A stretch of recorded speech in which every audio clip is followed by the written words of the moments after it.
అందరికీ జై బాబా అండి. మనం గత కొన్ని రోజులుగా 'మెహరా మెహర్' అన్న పుస్తకాన్ని చదువుకుంటూ ఉన్నాం. బాబాకు సంబంధించిన మరొక ఏజెంట్‌ను నోరీనా కలవడం జరిగింది. ఆమె ఒక క్రైస్తవ మతానికి చెందినటువంటి మస్తాని. బాబా ఆమెను తన వద్దకు తీసుకొని రమ్మని నొరీనా మరియు కాకా భార్యలను పంపించారు. బాబా బంగళాలోని బాల్కనీలో నుండి ఆమెను చూసి, ఆమె దగ్గర భగవంతుడి వ్యవహారాలకు సంబంధించిన ఆధ్యాత్మిక తాళాలు ఉన్నాయి అన్నారు బాబా.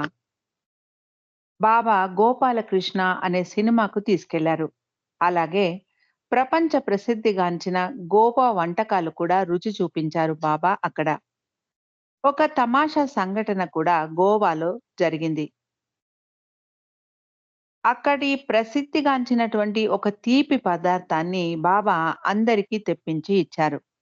అది మణికి ఎంతో నచ్చింది. అందరి ప్లేట్‌లలోని చక్కెర పాకాన్ని మణి కడుపు నిండా తాగేసింది. అది ద్రాక్ష పళ్ళతో తయారు చేసిన రమ్ కలిగినటువంటి పాకం. అందులోనూ మోతాదుకు మించి తాగడంతో మణికి తలభారం కలిగి ఒళ్ళు తెలియని నిద్ర పట్టేసింది. గోవా నుండి బయలుదేరి అంబోలి వెళ్లారు. అక్కడ ఒక గుడికి తీసుకెళ్లారు బాబా. సావంతవాడి మహారాణి బాబాను కలిసింది. బాబా తమ ఇంటికి వచ్చి తమ తన మనోవైకల్యం కలిగినటువంటి కూతురికి స్వాంతన చేకూర్చాలని ఆమె కోరుకుంది. ఆ రోజు సిల్లా పుట్టినరోజు అవడంతో అక్కడ మామిడి పండ్లు చాలా ప్రసిద్ధి కాబట్టి బాబా అందరికీ మామిడి పళ్ళ ఐస్ క్రీం తయారు చేయించి ఇచ్చారు. అక్కడ నుండి అందరూ మహాబలేశ్వర్ ప్రయాణమయ్యారు. వేసవి తాపం తీక్షణంగా ఉండటంతో అలాంటి చల్లటి ప్రదేశం బాగుంటుంది అన్నారు బాబా. దారిలో బెళగాంలో సావంత్వాడి మహారాణికి చెందిన ఒక పెద్ద విశాలమైన బంగళాలో ఉన్నారు. మహాబలేశ్వర్‌లో బాబా ఒక హోటల్‌లో బస ఏర్పాటు చేయించారు. అక్కడ ఒక రాత్రి ఉండి అన్ని ప్రదేశాలు చూసిన తర్వాత అందరూ పంచగని ప్రయాణమయ్యారు. బాబా టైగర్ వ్యాలీలోని గుహను చూపించారు. మహాబలేశ్వర్‌లో మస్తులు ఎక్కువగా ఉంటారు. అందుకని బాబాకు పంచగని కన్నా మహాబలేశ్వర్ అంటే చాలా ఇష్టం అంటారు మెహరా. పంచగని నుండి అహ్మద్ నగర్ చేరుకున్నారు. అక్కడ అక్బర్ ప్రెస్‌లో అందరూ స్నానాలు చేసి భోజనాలు చేశారు. తర్వాత బాబా అందరినీ హ్యాపీ వ్యాలీకి పిక్నిక్ తీసుకెళ్లారు. అక్కడ 4 రోజులు ఉన్నారు. ఆ ప్రదేశం బాబాకు చాలా ఇష్టం. ఎందుకంటే రామావతారంలో అక్కడ రాముడు, సీత వనవాసం చేస్తూ కొన్ని రోజులు గడిపారు. బాబా చాలా సార్లు స్త్రీ మండలిని ఆ ప్రదేశానికి పిక్నిక్ కోసం తీసుకొని వెళ్లారు. మే 3వ తారీఖున అందరూ మళ్ళీ తిరిగి మెహ్రాబాద్‌కు చేరుకున్నారు. దారిలో సరోజ్ సినిమా హాల్ వద్ద ఆగి సినిమా చూపించారు బాబా. హ్యాపీ వ్యాలీలో ఉండగా బాబా తొలి మండలి సభ్యుడు బాబు సాహెబ్ మోటార్ సైకిల్ యాక్సిడెంట్ జరగడంతో పూణేలో మరణించాడు అన్న వార్త తెలిసింది. బహుశా అది రాబో పరిస్థితులకు ఒక మున్సూచన కావచ్చు. అదే రోజున హిట్లర్ ఒక రహస్య దాడిని నిర్వహించడం జరిగింది. నాని బెంగళూరులో చనిపోయిన తర్వాత ఈ యుద్ధం ముగిసే లోపల నా సన్నిహితులు ఇంకా ఇద్దరు మరణిస్తారు అని బాబా చెప్పారు. ఇప్పుడు బావు సాహెబ్ మొదటివాడు. ఒక నెలలో 1000 మైళ్ళు కన్నా ఎక్కువగా ప్రయాణించాక అందరూ మళ్ళీ మెహరాబాద్‌కు చేరుకున్నారు. అన్ని ప్రదేశాల కన్నా ఇది శ్రేష్టమైన ప్రదేశం కదా అన్నారు బాబా. మరభూమిలాగా ఎలాంటి పచ్చదనము లేకుండా ఉన్నా కూడా మెహరాబాద్ ఎంతో ఆహ్లాదంగా అనిపించింది స్త్రీ మండలికి తమ ఇంటికి చేరుకోవడంతో. స్త్రీ మండలి బాబాతో అన్ని ప్రయాణాలు చేసుకుంటూ వచ్చారు. పురుష మండలి మాత్రం బెంగళూరు నుండి నేరుగా మస్తులను, పిచ్చివారిని, జంతువులను తీసుకొని మెహరాబాద్‌కు రైల్లో వచ్చేశారు. అలా వచ్చిన వారిలో 10 మంది పురుష మండలి, 25 మంది మస్తులు మరియు పిచ్చివారు, ఒక జింక, ఒక నెమలి, ఒక గొర్రెపిల్ల, ఒక తెల్లటి కుందేలు, కొన్ని పెద్ద బాతులు, 5 కుక్కలు, 3 కోతులు, కొన్ని రకాల పక్షులు ఉన్నాయి. పందులు నట్టి మరియు గట్టీలను అక్కడే బెంగుళూరులోనే వాటిని చంపకుండా సంరక్షిస్తాను అని మాట ఇచ్చిన ఒక రైతుకు ఇవ్వడం జరిగింది. 1940వ సంవత్సరం మే 10వ తారీఖు నాడు జర్మనీ, బెల్జియం, హాలాండ్ మరియు ఫ్రాన్స్‌లను ఆక్రమణ చేసుకుంది. జూన్ 1వ తారీఖు నుండి 10 రోజులు యుద్ధం మీద దృష్టి కేంద్రీకరించడానికి మస్తులతో బాబా ఏకాంతవాసం చేశారు. ప్రత్యేకంగా ఫ్రాన్స్ దేశానికి సంబంధించిన చట్టి బాబాతో పని చేయసాగారు బాబా. 3వ తారీఖున బాబా ఇలా వెల్లడించారు. తన మస్తు కార్యక్రమం వల్ల అనుకోని పరిణామాలు యుద్ధంలో చోటు చేసుకోబోతున్నాయి అన్నారు బాబా. ఈ యుద్ధంలో ఒకటి తర్వాత ఒకటి 32 దేశాలు చేరబోతూ ఉన్నాయి. ఇటలీ, అమెరికాతో సహా అన్నారు బాబా. పరిస్థితి చాలా భయంకరంగా మారబోతోంది. ఉన్నట్టుండి కొత్త కొత్త పరిణామాలు సంభవించనున్నాయి. అవి యుద్ధాన్ని అనుకోని మలుపు తిప్పుతాయి. ఎవరి చెయ్యి పైయుంటుందో వారు అనుకోకుండా కిందికి నెట్టివేయబడతారు. ఎవరు అణిచివేతకు గురి అయ్యి బాధలు, కష్టాలు అనుభవిస్తారో వారు గుండెల నిండా నిశ్చింతగా గాలి పీల్చుకోగలుగుతారు అన్నారు బాబా. అదే రోజు బాబా మరొక ప్రకటన చేశారు. ఈ 10 రోజుల ఏకాంతవాసంలో ఈ యుద్ధం ఎన్ని రోజులు జరగాలి? ఎప్పుడు అది అంతమవ్వాలి అన్న విషయాన్ని నేను నిర్ధారణ చేస్తాను అన్నారు బాబా. మరునాడు స్త్రీ మండలిని కలవడానికి వచ్చినప్పుడు బాబా ఇలా అన్నారు. ఇటలీ గనక యుద్ధంలో చేరితే ప్రపంచ యుద్ధం జరుగుతుంది. తీవ్రమైన విధ్వంసం మరియు అల్లకల్లోలం చెలరేగుతుంది. అదే నాకు కావాల్సింది. అప్పుడు ప్రపంచంలోని జనులు శూన్యత్వం, డొల్లతనం గురించి అవగాహనను పొంది భగవంతుడి వైపు మొహం తిప్పుతారు. నేను భారతదేశంలో ఉంటున్నాను కాబట్టి భారతదేశం కూడా చాలా కష్టాలు, బాధలు పడవలసి ఉంది అన్నారు బాబా.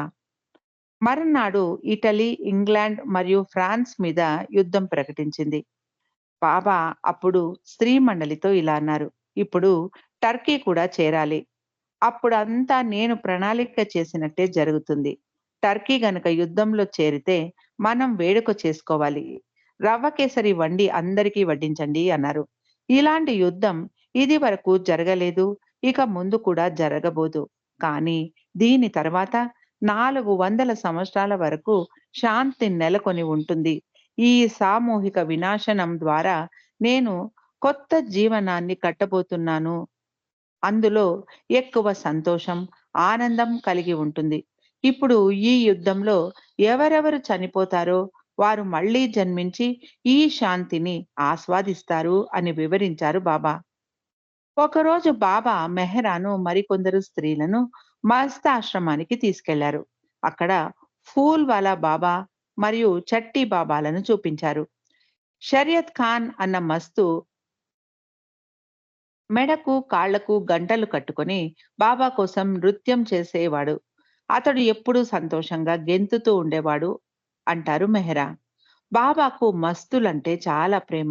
ఎందుకంటే వారు భగవంతుడి మీద ప్రేమతో వారికి వారిలోని తపన కలిగి ఉండేవారు. వారు ఎలాంటి బేరసారాలు భగవంతునికి పెట్టరు. మారుగా బాబాకు బాబాను ఎంతగానో ప్రేమిస్తారు. తన పెన్నిధిని పంచే ఒక ఆప్త బంధువుగా బాబాను వారు ప్రేమించేవారు. దీపకాంతికి ఆకర్షింపబడే దీపపు పురుగులాగా మాడి మసైపోయినా వారు పట్టించుకోరు. వారికి ప్రేమ తప్ప మరేమీ తెలియదు.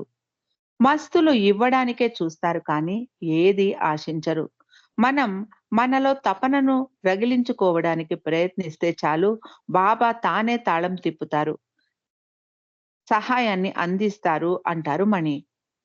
మనం బాబాను ఎంత ప్రేమిస్తున్నామో అన్న చింత కన్నా మిగిలిన చింత ఇంకొకటి లేదు అంటారు మణి. మనం బాబాకు ఎంత సంతోషం కలిగిస్తున్నామో అన్నది ముఖ్యం. చింతించడం మానవ నైజం. అది బాబాకు తెలుసు. చింతించకండి అంటారు బాబా.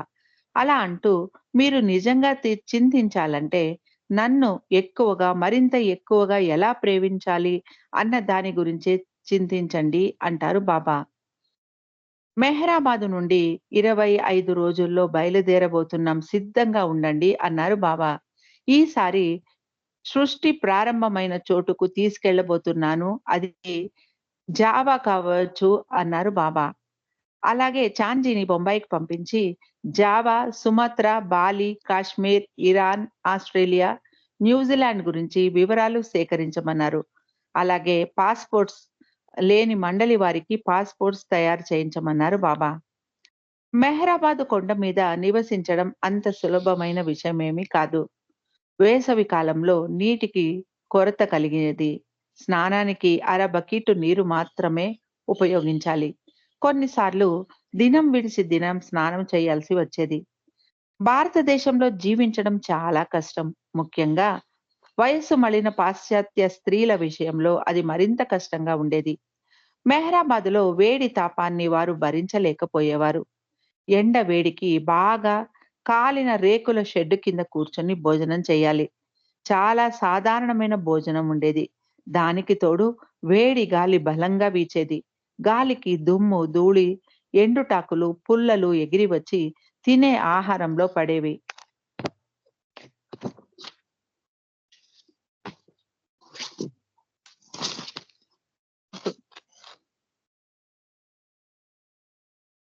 బాబాకు కొంచెం వినోదం కలిగించడానికి నాటకాలు వేసి చూపించేవారు స్త్రీ మండలి.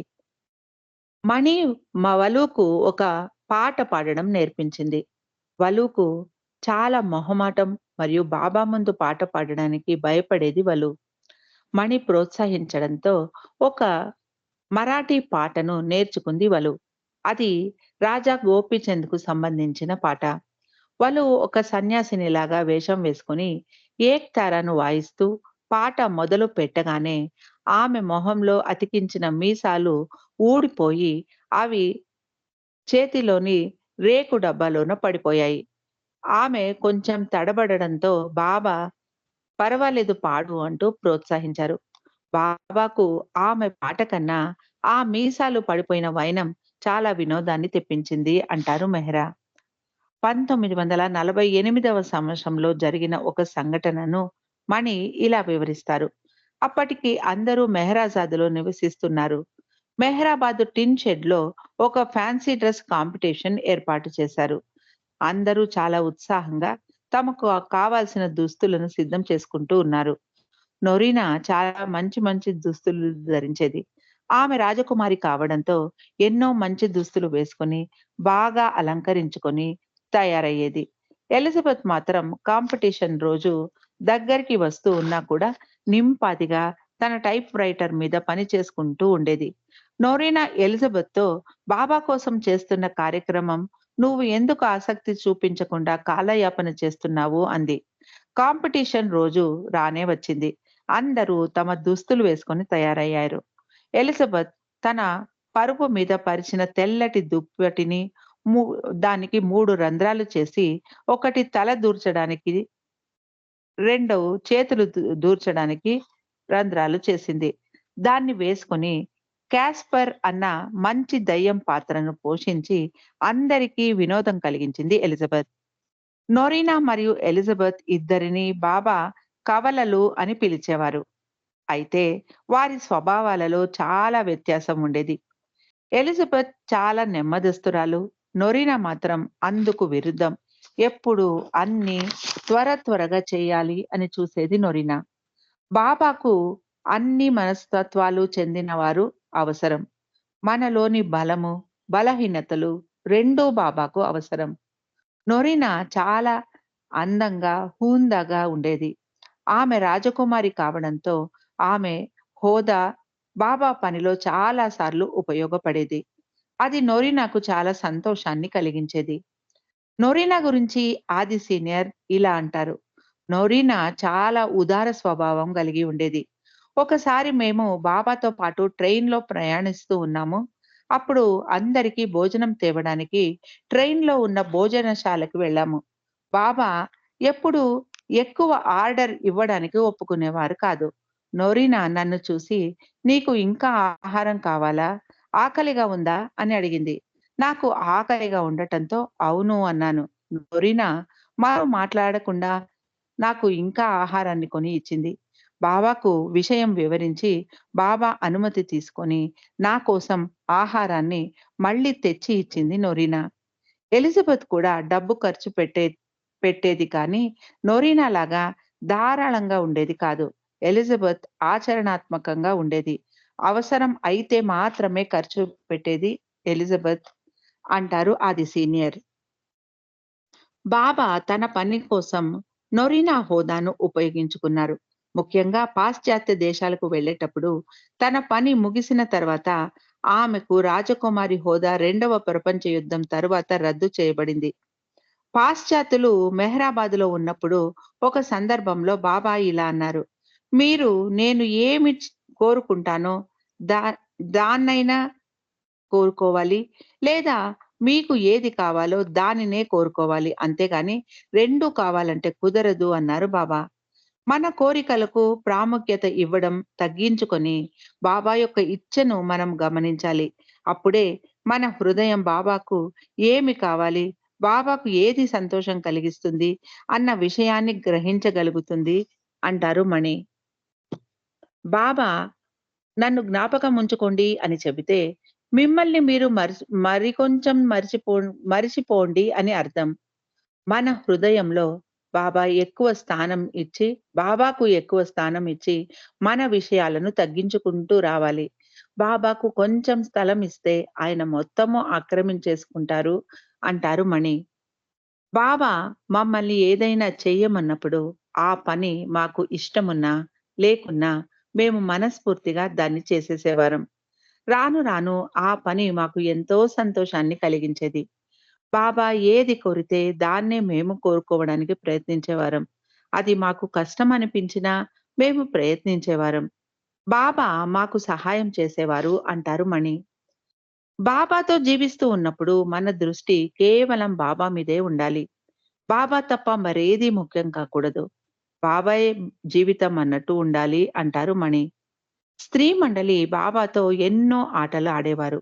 అందులో general post office, red light, blue light, badminton, volleyball, seven tiles, cricket, baseball, ping pong మొదలైన ఆటలు ఆడేవారు. బాబాకు ఆటలు ఆడడం అంటే చాలా ఇష్టం.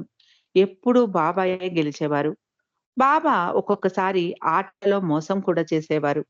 స్త్రీలు బాబా మీరు సరిగ్గా ఎంచడం లేదు.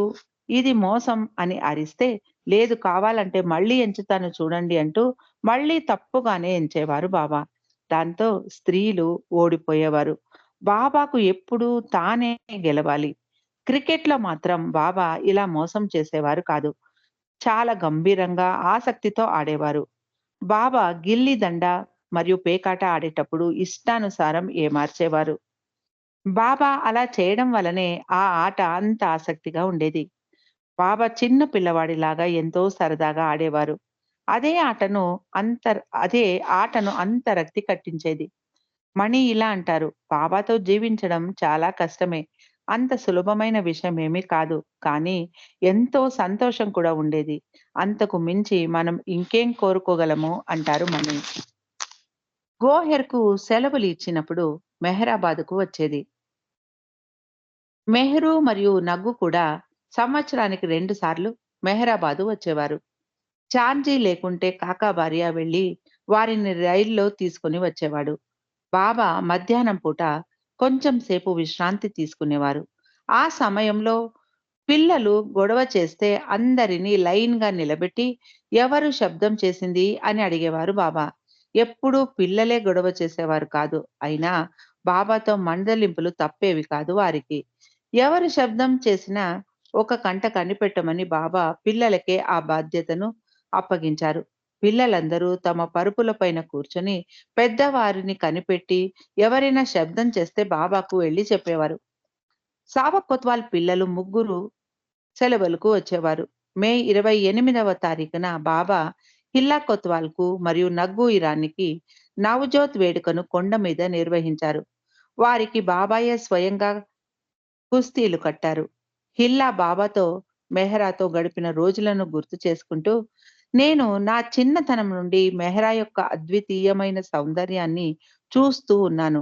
ఆమె అందానికి, ఆమె పొడుగాటి కురులకు నేను ఆశ్చర్యపోయేదాన్ని.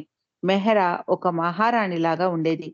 అందం, హూందాతనంతో పాటు చిన్న పిల్లలకు ఉండేటటువంటి అమాయకత్వం కూడా ఉండేది మెహరాలో.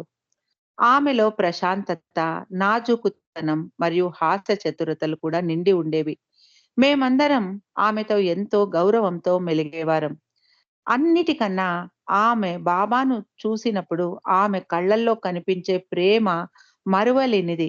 వారిద్దరి నడుమ ప్రవహించే దివ్య ప్రేమను చూడటం మాకు ఒక అదృష్టం అని చెప్పవచ్చు అంటారు హిల్లా కొత్వాల్. జూన్ 1940వ సంవత్సరంలో బాబా కొందరు మండలి వారితో కలకత్తా వెళ్లారు.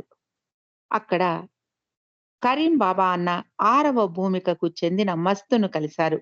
అక్కడి నుండి బాబా తయారుగా ఉండండి. మెహరాబాద్ నుండి జూలై 5వ తారీఖున బయలుదేరాలి అని టెలిగ్రామ్ పంపించారు. ఎక్కడికి వెళ్ళబోతున్నాము అన్న విషయం బాబా చెప్పలేదు. స్త్రీ మండలి వారు కూడా అడగలేదు. బాబాతో వెళుతున్నాము అదే ముఖ్యం. ఎక్కడికి అన్నది అప్రస్తుతం అనుకున్నారు వారు. జూన్ 22వ తారీఖున బాబా తిరిగి వచ్చారు. వస్తూనే యుద్ధం గురించి ఒక సందేశాన్ని ఇచ్చారు. ప్రస్తుతం ప్రపంచంలోని అలజడి అంతా కూడా ఒక పీడకల. ఇది ప్రాపంచిక మేలు కొరకు ఎంతో అవసరం. పరిస్థితులు జరుగుతున్నాయి మరియు జరిగి తీరుతాయి.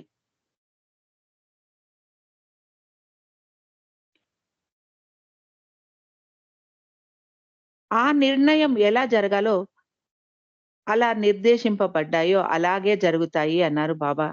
యుద్ధం ఇప్పుడు ముగుస్తుందా? వచ్చే సంవత్సరం ముగుస్తుందా? అన్న ఆలోచనలు మనస్సులో రాకుండా, నేను ఎవరికి పంపిస్తే, ఎక్కడికి పంపిస్తే అక్కడికి వెళ్ళి, నేను ఏమి చెయ్యమంటే అది చెయ్యాలి. యుద్ధం ఉన్నా, శాంతి ఉన్నా, దీనికోసం మీరు ఎంతో ఉన్నతమైన త్యాగాన్ని చేయాలి. 1940 ఆగస్టు 1 నుండి 31 జూలై 1941 వరకు నేను చెప్పినట్టు చేయవలసి ఉంటుంది అని రాయించారు బాబా. ఈ సంకేతాన్ని తన ఆప్తులైన 240 మంది ప్రేమికులకు పంపించి, తన ఆదేశాన్ని చాలా విధేయతతో ఆగస్టు 1వ తారీఖు నుండి ఒక్క సంవత్సరం పాటించాలి అని సూచించారు. అందరూ దీనికి సమ్మతించారు. యుద్ధంలో సైనికులు ఎలా సిద్ధమవుతారో, అలా బాబా ప్రేమికులు తమ కమాండర్ అయిన బాబా ఆదేశాలను పాటించడానికి సిద్ధపడ్డారు. బాబా తాను ఆంతరికంగా తన విశ్వాత్మకమైన మనస్సుతో ఈ విశ్వం కోసం పనిచేసే పనితీరు గురించి వివరించారు.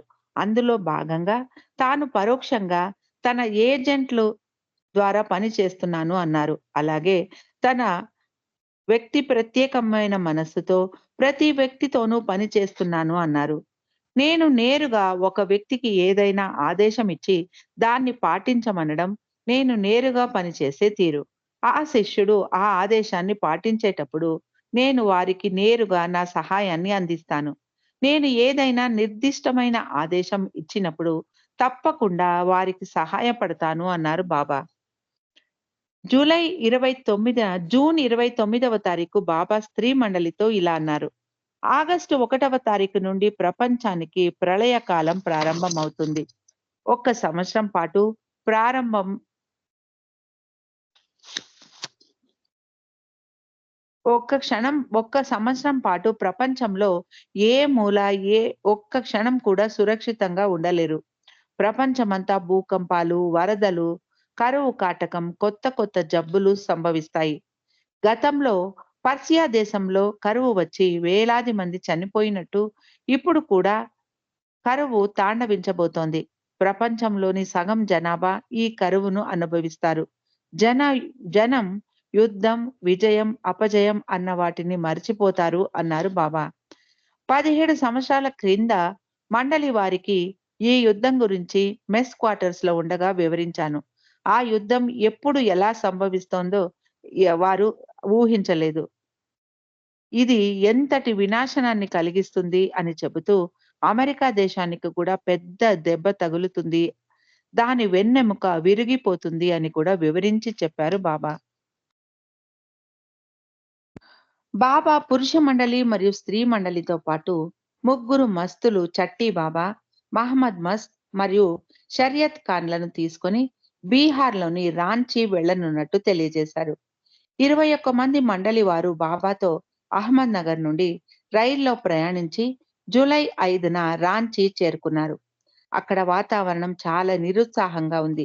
వర్షాకాలం అవడంతో సన్నని జల్లులు దినమంతా కురుస్తూనే ఉన్నాయి. నేలంతా బంకగా బురదతో నిండి ఉంది.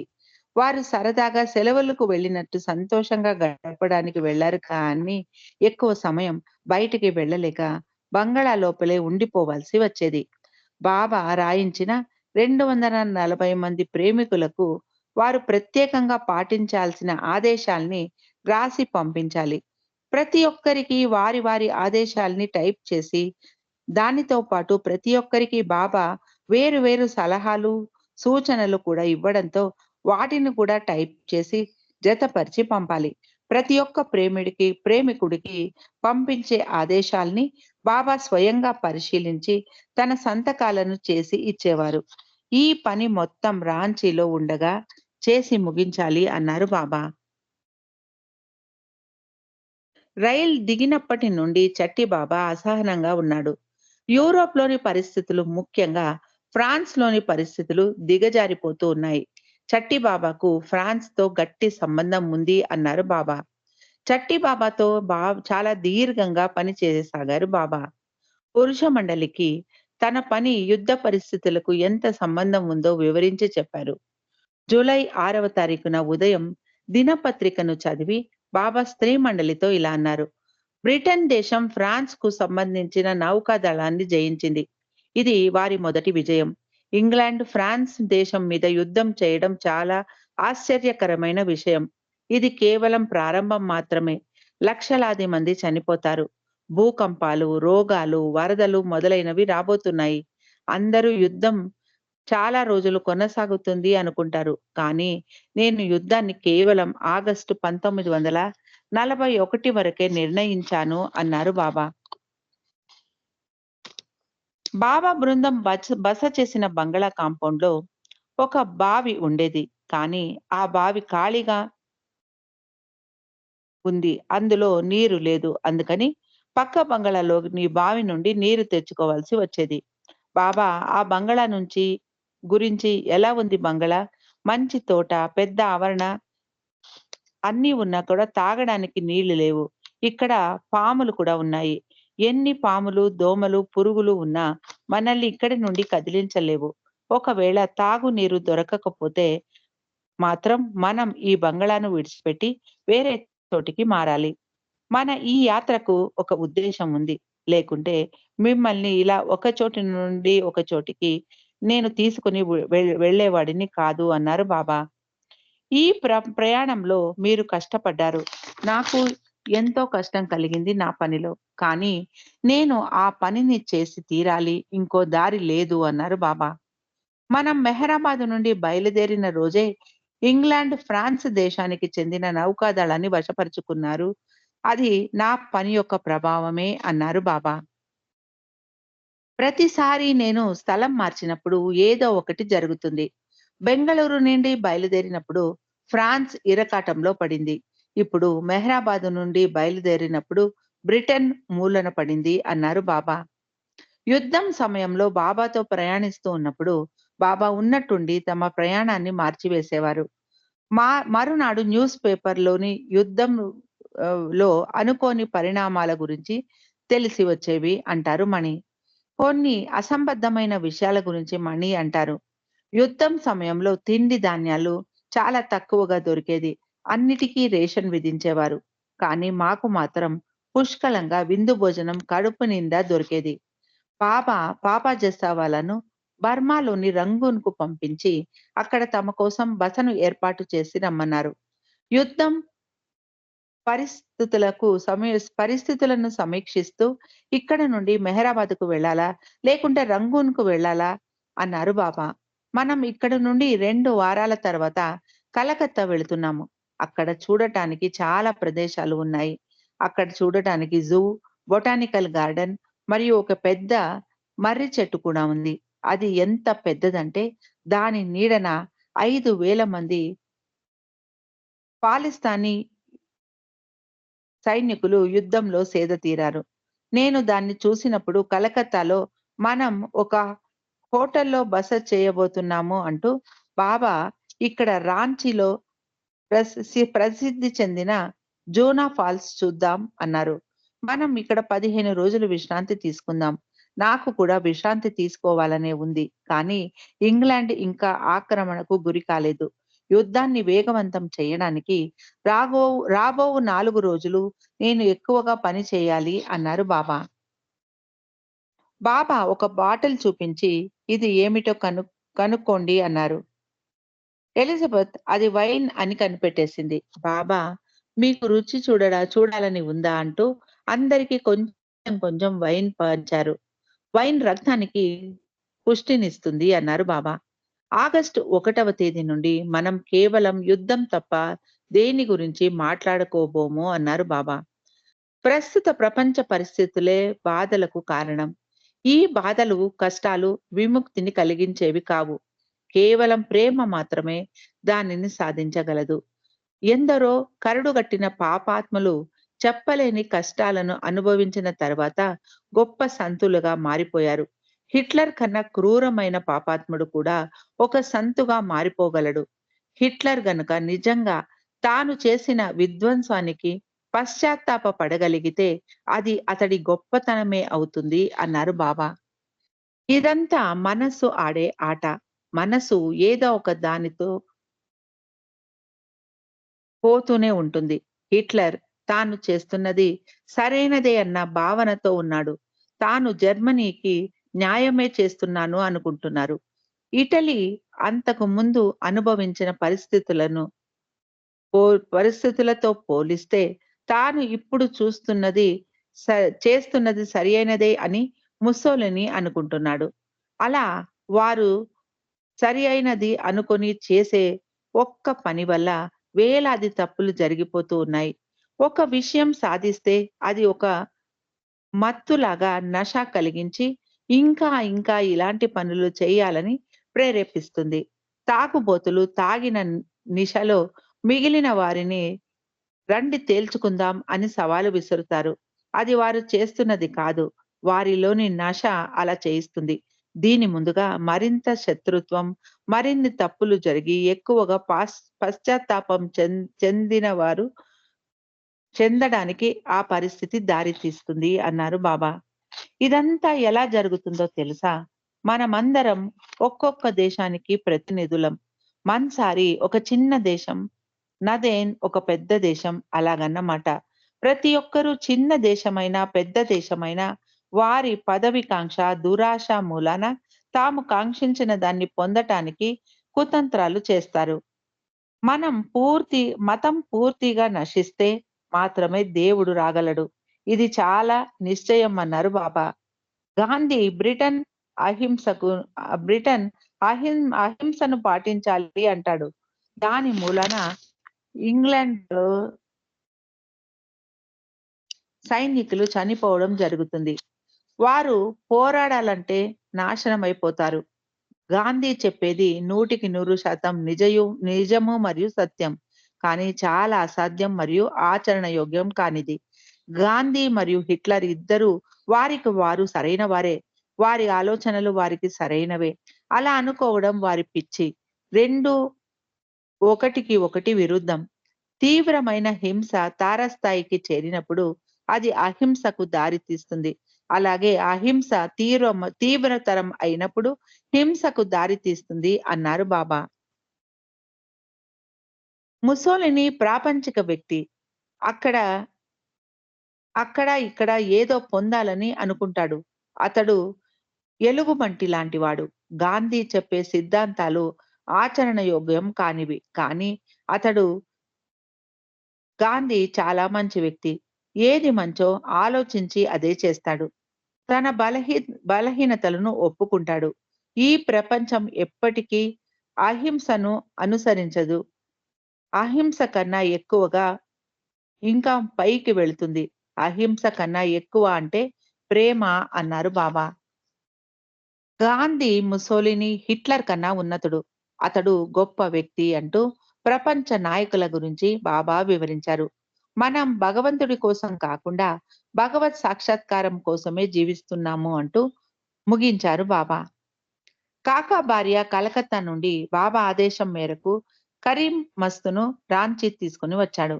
అతడు ఒక యోధుడు లాంటి మస్తు. అతడు మాట్లాడేవాడు కాదు బాబా మాట్లాడడమే బాబా అతడితో 4 రోజులు సాంగత్యం చేసిన తర్వాత అతడు మాట్లాడడమే కాదు, పాటలు కూడా పాడసాగాడు. బాబా అందరినీ జూనా ఫాల్స్ చూడడానికి తీసుకెళ్లారు. అలా జనసందోహం ఎక్కువగా ఉన్న ప్రదేశాన్ని సందర్శించి బాబా సామూహికంగా పని చేసేవారు. అలా జనమంతా ఒకటే దాని మీద తమ దృష్టిని వెచ్చించి ఉన్నప్పుడు బాబా వారి మనస్సుల మీద దృష్టి సారించి తన పనిని సులభంగా చేసుకోగలిగేవారు. బాబా రాబో సంవత్సరం పాటు తనకు విదేశాలను విదేశాలను బాబా రాబో సంవత్సరం పాటు తనకు విధేయతను చూపిస్తూ భగవంతుడి 7 నామాలు నోటికి నేర్చుకుని హృదయపూర్వకంగా రోజు పాడమని చెప్పారు. హరి పరమాత్మ, అల్లా, అహుర్మజ్, గాడ్ ఎజ్దాన్ హూ అన్న భగవంతుడి నామాలను హృదయం పెట్టి పాడండి. నేను మీకు ఇచ్చిన ఆదేశం మీరు 100% విధేయతతో పాటించాలి. మీరు పూర్తి ప్రయత్నం చేస్తే నా పనిలో నాకు సహాయం చేసిన వారవుతారు అన్నారు బాబా. మీరు పూర్తిగా విధేయత చూపితే పూర్తిగా నా పనిలో పడగలరు. మీరు చూచాయగా విధేయత చూపితే నా పనిలో చూచాయగానే సహాయపడగలరు. ఇది బాగా గుర్తుపెట్టుకోండి అన్నారు బాబా. ఈ రాబో ఒక్క సంవత్సరం నా ఆజ్ఞలను పాటించడానికి అంకితం చేయండి. మీరు నాకు విధేయత చూపించకపోతే నా పనిలో నాకు సహాయం చేయలేరు. తరువాత బాధపడే ప్రయోజనము లేదు. నేను గనుక మీ మీతో ఒకరి గురించి ఒకరు చెడు మాట్లాడుకొని దూషించకండి అంటే అది ఎలాంటి పరిస్థితులలోనూ మీరు పాటించి తీరాలి. ఒక్కసారి చెడు మాట్లాడి తర్వాత అలా మాట్లాడి ఉండకూడదు అని అనుకుంటే ఏమీ ప్రయోజనం లేదు అన్నారు బాబా. అందుకే ప్రతి క్షణము జాగ్రత్తగా ఉండండి. రాబో ఒక్క సంవత్సరం అంతా నా ఆదేశాలను మనస్ఫూర్తిగా పాటించడమే మీ యోగా అవ్వాలి. అత్యంత తీవ్రమైన త్యాగం మీరు చేయాల్సి ఉంది. మెహ్రా నన్ను చాలా రోజులు చూడకుండా ఉండాల్సి రావడం ఆమెకు కష్టమే. మీరు నా ఆజ్ఞలను పాటించడానికి మీ శాయశక్తులా ప్రయత్నించండి. నేను మీకు ఆ శక్తిని ఇచ్చి సహాయం చేస్తాను అన్నారు బాబా. పురుష మండలి వారికి కొందరిని కొండలోకి పంపాను. కొండల మీదికి పంపాను. కొందరిని భిక్షాటనకు పంపించాను. కానీ మీకు ఇచ్చిన ఆజ్ఞ చాలా చాలా చిన్నది. కానీ కష్టమైనది. మీరు గనక విధేయత చూపి నేను చెప్పినట్టు చేయగలిగితే నాకు సహాయం చేయగలగరు అన్నారు బాబా. ఆగస్టు 1వ తారీఖు నుండి మీరు హార్మోనియం వాయిస్తూ పాట నామాలు పాడండి. ఒక్క సంవత్సరం పాటు మీరు ఒక్క పూట భోజనం చేయండి. మీరు ఎంత కావలిస్తే అంత ఒకేసారి తినండి. అరగంట లేకుంటే ఒక గంట భోజనం చేయండి. యూరోప్‌లో జనాలు 6 నెలలు తిండి లేక పస్తులు ఉంటారు. ఏది దొరికితే అది తిని జీవిస్తారు. వారికి పోలిస్తే మీరు ఎంతో అదృష్టవంతులు. మీరు స్వర్గంలో ఉన్నట్టే. కానీ మీరు చనిపోయే పరిస్థితి వచ్చినా నాకు విధేయతను చూపడం మానకూడదు. రే 2 సార్లు పాలు కలిపిన కాఫీ గాని, టీ గాని తీసుకోవచ్చు. మొదట మీకు ఇది కష్టంగానే ఉండవచ్చు. ముఖ్యంగా కాఫీ, టీ ఎక్కువగా తాగాలని అనుకునే వారికి ఈ ఆజ్ఞ కష్టం కావచ్చు. ఎలాంటి కష్టం పడకుండా ఒక్క సంవత్సరం పాటు త్యాగం ఎలా చేయాలో నేను కూడా ఎంతో కఠినమైన త్యాగాన్ని నా రీతిలో చేయాల్సి ఉంది అన్నారు బాబా.